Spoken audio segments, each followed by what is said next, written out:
Evet, kardeşinizin kaybolduğu günden bu yana, yani 17 Ekim 2024'ten bu yana bir mücadele yürütüyorsunuz aslında. Size dönük de saldırılar oldu, tehditler oldu. Bundan sonra konuşacağız. Kız kardeşinizin katledildiğini düşünüyorsunuz. Neden böyle bir sonuca vardınız? Kız kardeşiniz evliydi, yeni boşanmıştı. Sanırım 8 yıl evli kaldı İsa Güç'le ve neler yaşadı bu evlilikte? Sizi dinleyelim. Öncelikle merhaba, ikinize de iyi akşamlar. Böyle bir durumda gerçekten ben hani bir kadın olarak insan istiyor ki güzel şeylerle insan anlatsın, güzel şeylerle sizin karşınızda olmak isterdim. Ama son 5,5 aydır ben bu işin peşindeyim. Mekiye o gün gitti günden kaçtığı güne kadar Mekiye hep şiddet gördü. Hem beyinsel olarak şiddet gördü, hem fiziksel olarak şiddet gördü. Yani hangi konuda düşünüyorsanız Mekiye şiddet gördü. Mekiye evlendiği zaman, hani insan şunu düşünüyorum. Evlendiğiniz zaman sizin eşiniz sizi yeni gelince bırakıp başka şehire çalışmaya gidiyorsa, tamam herkes çalışmaya gidebilir. Sen karının yanına almıyorsan, sen bu çocukları yanına almıyorsan, pardon sen kiminle evleniyorsun? Ya ben oraya geçeceğim de zaten. Mekiye hala kapıyı çalıp gireceğini bekliyorum. Biliyor musunuz Avin Hanım? Yani gerçekten hani cansız bedeni yok ya, bir mezarı yok ya. Bizim bir mağdurlar grubumuz var. Bayramda şu kelimeyi dediler. Biz mezara gideceğiz. Dedim ki Tanju abi benim gidecek mezarım yok. Çok ağır bir kelime değil mi? Ama 5,5 aydır ben her gün bağırıyorum. Gerçekten kardeşim nerede? En azından ya bir insan bir mezarı olur ya. O bile yok. Mekiye yok. Son 3 gündür sevinçli haberler duymak isterdim. Duyduk da ondan sonra bugün mahkemeye çıkmışlar. Serbest bırakılmış. Arasında eski eşi de var Mekiye'nin ve sanırım 2 tane de kaynı var. Çok az geliyor. Evet, buyurun. 3 kişi tutuklanmıştı. Sanırım eski eşi de tutuklananlar arasında. İsa Güç de tutuklananlar arasında. Sanırım Onlar dışında. Hevin Hanım, onları dışında son 3 gündür 3 tane gözaltı vardı ekstradan. Tabii ki şöyle diyeyim, mesela ben bir birey olarak birinin infazına izin veriyorsam, birinin infazını emrini veriyorsam ben suçlu değil miyim? Beni yakalamaları gerekmiyor mu? Benim hapiste olmam gerekmiyor mu? Gerekiyor değil mi? Ama 3 gündür gözaltı, Sayın Savcımız tutuklama kararıyla mahkemeye sevk ediyor. Sayın Hakimimiz bugün akşam saatlerinde duydum haber, onları serbest bırakmışlar ve gerçekten üzüldüm. arkadaş, yani kız kardeşiniz eski eşiyle çocukları görmesi için çağırmıştı. Onunla görüşmeye gittikten sonra aslında kayboldu değil mi? Evet, mesela ben Bilir misiniz olay günü neler yaşandı? Sanırım siz telefonla görüştünüz. Telefon kız kardeşinizin elinden alındı. Ben iş yerindeydim. Şahitlerim de var bu konuşmalara şahit olan. Bir numara beni aradı. Mekke'ye ait değildi ama. Abla böyle gülerek ben Umut'u görmeye gideceğim. Umut en küçük çocuğu. Kızım dedim ki hayırdır sen kiminle gidiyorsun Umut'u? Bir erkek sesi duydum. Dedim kim var yanında? İsa var dedi. Ben tabii ki şok oldum. Nasıl yani sen boşandın bu adamda? Bu adam seni aldattı. Bu adam diyor ki Mekke beni aldattı ama aldatan tabii ki İsa. Bunu kanıtlı canlı yayında zaten belli oldu. Sen nasıl bu adamla görüşürsün dedim. Böyle çok gülerek abla ben çocukları bana gösterecek o yüzden gidiyorum dedi. Sonra İsa telefonu elinde aldı. Ağza gelinmeye hakaretleri etti bana. Ondan sonra ben telefonu Mekke'ye dedim ver. Mekke'ye dedim ki sen bir insanla bir daha görüşürsen böyle bir insanla sen benim kardeşim değilsin dedi. Ondan sonra telefonu kapattı. Meğer Mekke'ye o gün körü körüne ölümüne gitmiş. Çocukları göstermek için kandırmışlar Yunan'ı. Mekke'yi ölüme götürmüşler. Üç tane cani eski eş, eski kayınbirader ve eski kayınpeder Mekke'yi 45 kilo bir kadını vahşice öldürdüler. Ben öldürdüğüne %100 eminim. Kimi öldürdüğünü de biliyorum. Kimi tuttuğunu da biliyorum. Yani nasıl, ama ilk darbeyi ve Mekke'yi çok yalvardı mı size? Çok merak ediyorum. Mahkemede sizin gözünüzü içine baka baka bu soruyu soracağım size. Çok acı. Ben artık gerçekten istiyorum ki bir adalet. Yani orada paşa paşa yatıyorlar. Ben bu kelimeyi çok kullanıyorum ama sevmiyorum. Orada rahatlarına kilo almışlar. Onlara iyilik yaptım galiba ya. Hapiste bir hücre cezası yok. Hapiste bir zorlama yok. Hapiste bir işkence yok. Bunlar paşa paşa orada yatıyorlar. Biz bunlara iyilik yapıyoruz aslında. Var ve aslında daha sonra da tahliye var. Birçok kadın katliamı davasında maalesef Türkiye'deki yargı böyle kararlar veriyor. Az sonra tekrar size döneceğim. Sanırım kız kardeşiniz daha önce de şiddet gördüğü için evden ayrılmış daha önce de. Tabii o sistematik şiddeti de konuşmak isteriz. Peki az sonra da şüpheli kadın ölümlerini de konuşacağız. Şüpheli denilen intihara sürüklenen kadınlar var tabii onlar arasında, ama diğer taraftan katledilen ve intihar süsü verilen kadınlar da var. Belki Türkiye'de son dönemde en çok kadınlar bu şekilde yaşamını yitiriyor. Konuşulması gereken bir konu. Halim arkadaşla devam edelim. Tabii sanırım aynı köyden başka kadınların da hayatını kaybettiği yönünde de bilgiler var. Ancak kız kardeşinizin biraz yaşamına dönmek istiyorum. Şiddet görüyordu ve bu aileden, bu evden ayrılmak istedi. Bunu denedi. Peki bu noktada kız kardeşiniz yeterince korunmadı mı? Sanırım Batman'da bir kadın sığınma evinde kalıyordu son olarak. Nasıl görüyorsunuz? O süreci de anlatabilir misiniz? Yani yeterli düzeyde destek buldu mu Halime bu erkekten ayrılma sürecinde? Siirt'te korumadığını biliyorum. Çünkü orada küçük yer olduğu için herkes birbirine laf taşıyabiliyor ve yerini çabuk tespit etmişlerdi. Yerini tespit ettikleri zaman araçla ve motorla Güç ailesi erkekleri sığınma evinin etrafında tur atıyorlarmış. Bunu Mekke'ye de söyledi bana. Sığınma evinde kalan başka kadınlar da söyledi bana. Mekke'nin ölümünden sonra bana ulaştılar sosyal medyada. İşte Güç ailesi tur atıyormuş. Mekke'ye seni diri diri yakacağız. Yani buna rağmen çoğu kişi dışarıdalar. Bak bunu söyleyen Hasan Güç mesela dışarıda. Neden hala dışarıda? İlla da o da Ayşe Tokyaz gibi, Ece Can gibi Ece düştükten sonra, eğer Ece'nin zamanında Cemil Koç içeride olsaydı belki Ayşe yaşamış olacaktı. Şimdi Mekke öldü, Deniz öldü, Saynur öldü, Müzeyyen öldü. Aynı köyde, aynı şehirde. Bunlar Müzeyyen'in cesedi yok. Mekke'nin cesedi yok. Saynur'un cesedi yakılarak Yani bir hafta önce aynı gidip köyde şikayet 4 ediyor. kadın kayıp. Değil mi?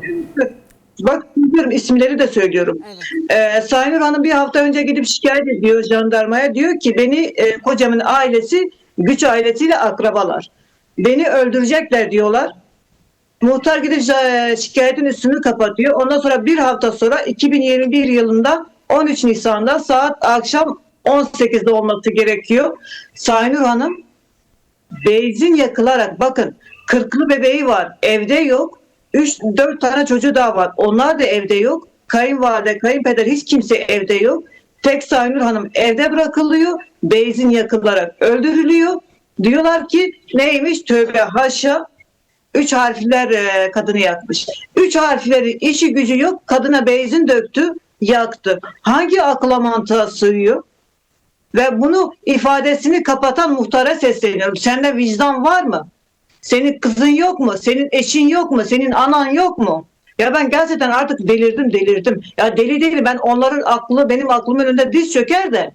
Ama kurban olayım, biri de bunu durdurması gerekiyor. Biz kadınlar olarak el ele verelim lütfen. Orada bir sürü kadın cinayetleri var. Ben biliyorum, benim sonum da o. Benim için de çok güzel tuzaklar hazırladıklarını da biliyorum. Ben mahkemeye gittim zamanında da. Tehdit ediliyorsunuz aynı zamanda. Açık. Bakın derim yüzülecek, dilim kopartılacak. O harfiyle nokta nokta biliyorsunuz zaten. Ama o kişi dışarıda. Neymiş? Uzaklaşma kararı alacakmışım. Kime? Kime alayım? Siz onu içeriye almıyorsanız ben niye uzaklaşma kararı alayım? Çocukları için mi alayım? Gencecik kızlarım için mi alayım? Oğlum için mi alayım? Eşim için mi alayım? Kendi için mi alayım? Kurban olayım, biriniz bana bir mantıklı cevap versin. Mekke'yi öldürdüler. Mekke ne biliyordu ki Mekke'yi öldürdüler? Mekke ne biliyordu? Bakın ben bunu da çok dikkat ediyorum. Mekke o aile hakkında ne biliyordu? Neden Mekke'nin kayınpederi 6 suçla cezaevine girip çıkmış? Kimse neden bunu sorgulamıyor? Benim kardeşim dosyası bir süre sonra rafa kaldırılacak. Benim kardeşim dosyası orada çürüyecek. Onlar dışarıda eli kolunu gezip dolaşacaklar. O 4 tane çocuk, masum çocuk, annesiz babasız kalacaklar. Baba demek istemiyorum, o baba yok. Annesiz kalacaklar. Her zaman senin annen böyle böyle bu kelimelere maruz kalacaklar. Ama onlar elini kolunu sallaya sallaya dışarıda gezecekler. Ben bunu kabul etmiyorum kardeşim. Ben bunu kabul etmiyorum. Bu kanuna da karşıyım. Bu hükümete de karşıyım. Bu adalete de karşıyım. Ben adalete inancı olan bir insanım. Allah'ın adaletine, devletin adaletine inancı olan bir insanım. Ben inancımı kaybettim kardeşim. Ben inancımı kaybettim. Ben bunu kaybetmek istemiyorum ya. Ben Türkiye milletinde yaşamıyor muyum? Bu ülkenin vatandaşı değil miyim? Ben bu insan değil miyim? Ben kadın değil miyim? Ben her zaman sandığa gidip oy kullanan insan değil miyim? Mekke'nin cesedi neden dışarıda? Yok. Neden o bugün o suçluları dışarı bıraktılar? İlla da bir kadın ölene kadar. Bakın Mekke'nin kocası, eski kocası yani İsa, hani hiç evlenmemişti ya. O kadını ikinci Instagram'da, pardon, neydi ya? Siz söyleyin. Bir uygulama var ya. Instagram, Yok. TikTok, dijital medya. Heh. İsmi çok önemli değil. Kadın imam nikahı kıyıyor. Şimdi gizli tanık olarak bizim davada gizli tanık. Kadını öyle bir tanımayacak hale getiriyor ki İsa ile babası. Jandarmaya, kadın telefon buluyor, jandarmayı arıyor. Jandarma ailesi birlikte kadını tanınmayacak hale çıkartıyorlar evde. Yani biz Mekke'nin davasını, evet aynı zamanlarda Mekke'den sonra, hemen sonra. Ama İsa ne dedi? Ben hiç evlenmedim, hiç nikah kıymadım, ne dini ne resmi. Ama Allah o kadında razı olsun. Cesaretini topladı. O da benim gibi güçlü bir kadın. Korkmadı. Canlı yayına bağlandı, bunları söyledi. Yani neymiş? Heval Hanım, ortopedik yataklarda yatıyorlar. Suçları ortopedik yatakta yatırıyorlarmış. Ben de birini öldüreyim, hapse girmeyeyim de ortopedik yatakta yatırırım lütfen.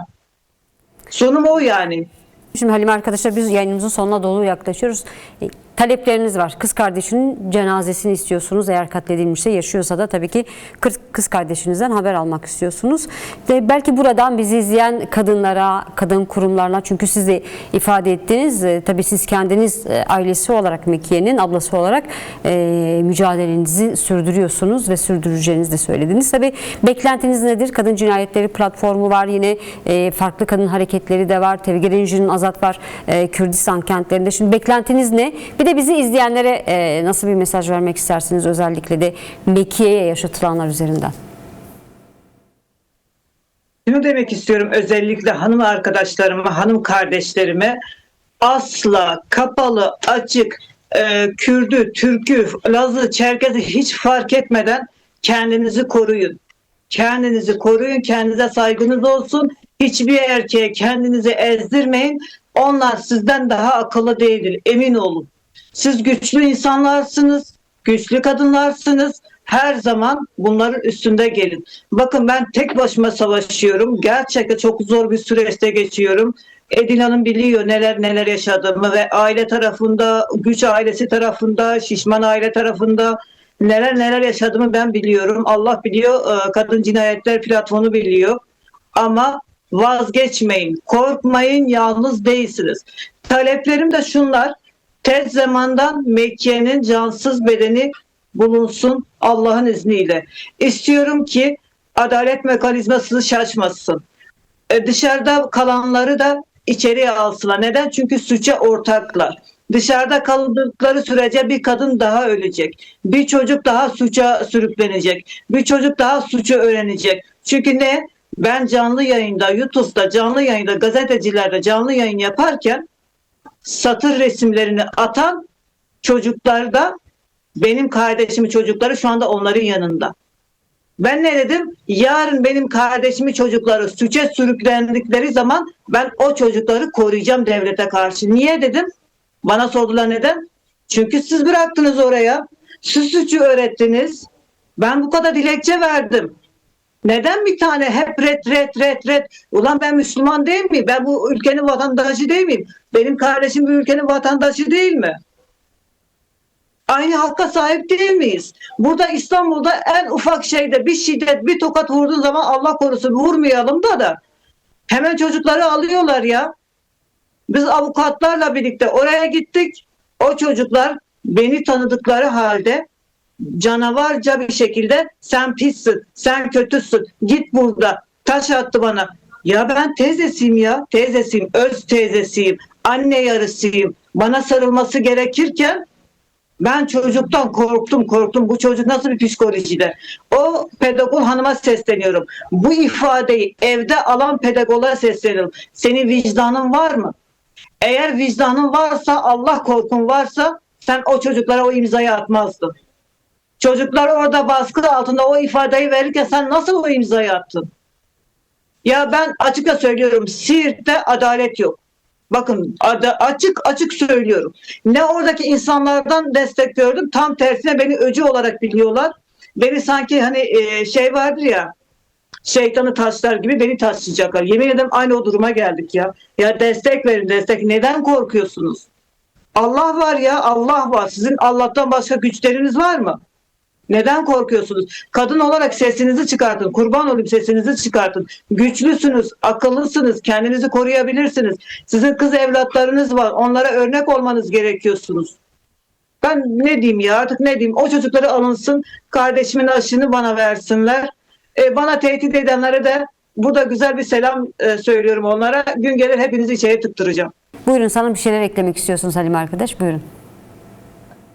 Ben akşam çocuklarım yattığı zaman beni bu hale koydular. Bir kemik kaç saatte, kaç günde, kaç yılda çürüdüğünü, bir beyin siniri neler yaptığını ya da bir beyin siniri toprak altına ya da yakılarak ne kadar kemik dayandığını, ben bunları bana yaşatanlara ne bu dünyada ne öbür dünyada peşlerini bırakmayacağım. Asla biz bunları bize yaşatanları, bu insanlara yaşatanları asla peşini bırakmayacağız. Yani hakları bunlar mıydı? Bir kemik kaç sene çürüdüğünü ben bunu biliyorum. Ben bunu bilmek istemiyorum ya. Gece sabaha kadar uyumuyorum, bunları araştırıyorum. Bir cesetin ne kadar çürüdüğünü. Toprak altına ya da yakılarak bir tandırda. Lütfen artık biri şuna dur desin. Rica ediyorum artık. Çok teşekkür ederim. Söz Adalet verdiğiniz için. mücadelenizin de yerini bulmasını diliyoruz. Teşekkür ederiz Halime Bilgir, yayınımıza katıldığınız için.